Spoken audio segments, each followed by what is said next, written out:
Hello and welcome to the big fight. Now, there was a landmark ruling earlier this week when you had the Right to Information Act being extended to political parties, well, some of them anyway, at the first step. Now, is this a really important, crucial step in cleaning up politics?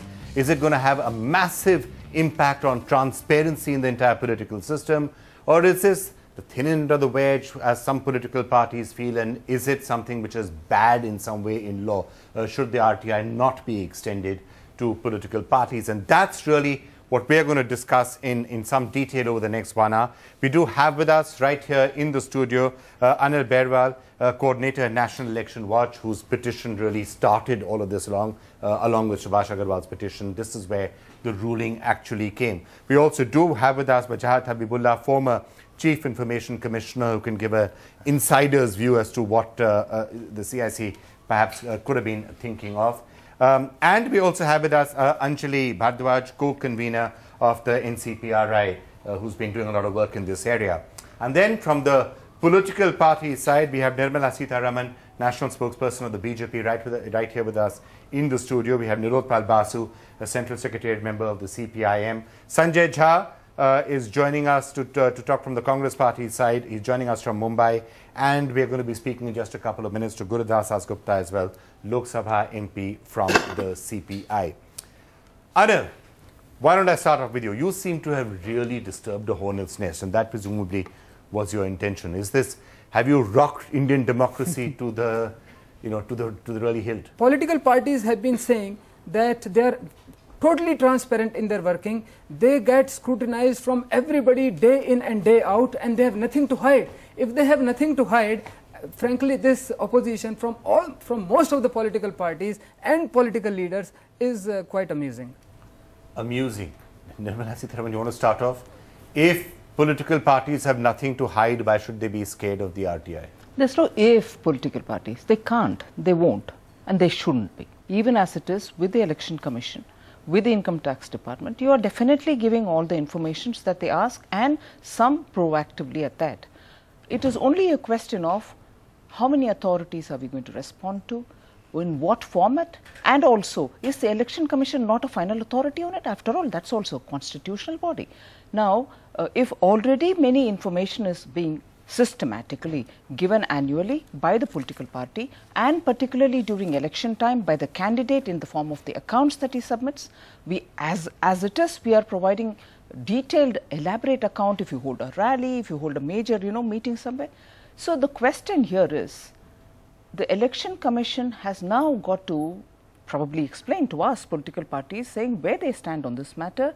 Isn't there an overlap of authorities? We are in the public domain. So you're saying how many people are you going to answer to is your substantive And already point. Those which are being answered, how does it fall in place in this kind of an environment where this judgment has come? At least from the BJP, I can tell you, all our accounts are open, we receive only checks, we don't take cash, and therefore for us, we are standing up to say, we want a detailed dialogue on this, discussion on this, much before anyone accuses political parties, particularly the BJP, of saying we don't want to be transparent. Okay. But let me get Sanjay Jha in, because I think on this issue, for once in a long time that I actually have, my memory doesn't extend back. The last time that Sanjay was probably in complete agreement with you, the Congress and the BJP were speaking on the same voice on one particular issue. But Sanjay Jha, do you agree with Nirmala? And why is the Congress party also coming out to say that this is not something which should have been done? Vikram, for the first time, BJP spokesperson sounds are like music to my ears. If the BJP and Congress, which are so ideologically in conflict, and let's include even for that matter the CPM, if all the political parties today seem to be on the same page, I think we should try and see it as there must be a legitimate issue on which there is a collective... Excuse me, why? Why should the reaction not be cynicism to start off with? I'm explaining that. The CIC lots of very good reasons why all political parties would be united Vikram, on this. The CIC order, Vikram, insinuates that, there is substantial funding, if there is substantial funding involved, whether it's tax concessions or land or any other benefit in terms of airtime, that makes you a public authority. And I believe that may not be the case, because by that very logic, which is subject to its own interpretation, there are corporates, there are many entities that get similar concessions. Okay. Now today, I can tell you an IT company gets tax holidays. Does that make it a government company? So I think we need to understand that political parties Sanjay, aren't corporate and institutional bodies. Sanjay, we got your point, and that is actually a good point which we need to be sitting and taking a look at, to add to what Nirmala was saying. So can I just ask you, how many people are political parties going to answer to?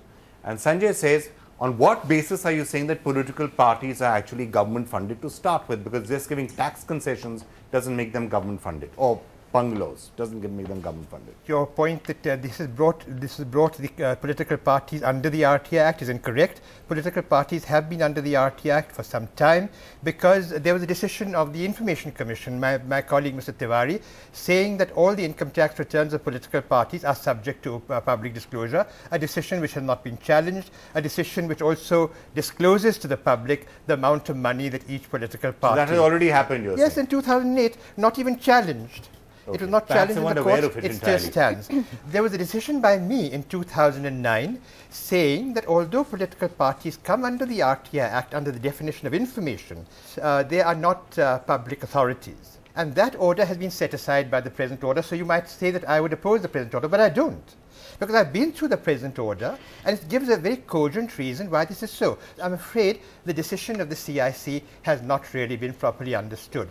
It does not mean that the CIC has been established as another authority to whom now the returns and other things have to go. All it means is there's transparency. Now, if there is a criminal action taken by any political party, it can't say, well, you see, only the Election Commission can take action against us for having criminal activities. Nobody else can. It's not possible. This is just a law. It means that anyone who wants to access information, instead of catching the nose by this way by going to the Election Commission and getting the information, or going to the Income Tax Department and getting the information, they simply ask you. And I would assure my political participants and colleagues that this is nothing that is really something to be afraid of. And the point that I made earlier by my colleagues saying that the political have always reacted in this manner, no. Everybody, anybody to whom this law has been extended has usually reacted by saying, oh, not to me, including the Supreme Court of India itself. There's the point raised by Sanjay about big corporate houses, educational institutions. Well, they do come under the Act. There have been repeated decisions by the Information Commission which have been upheld, mind you, by the highest courts in the country. There was the case of the Commonwealth Games Committee, about which you have discussed so much about what happened, what was spent. How did that information all come out? Because they come under the RTI Act.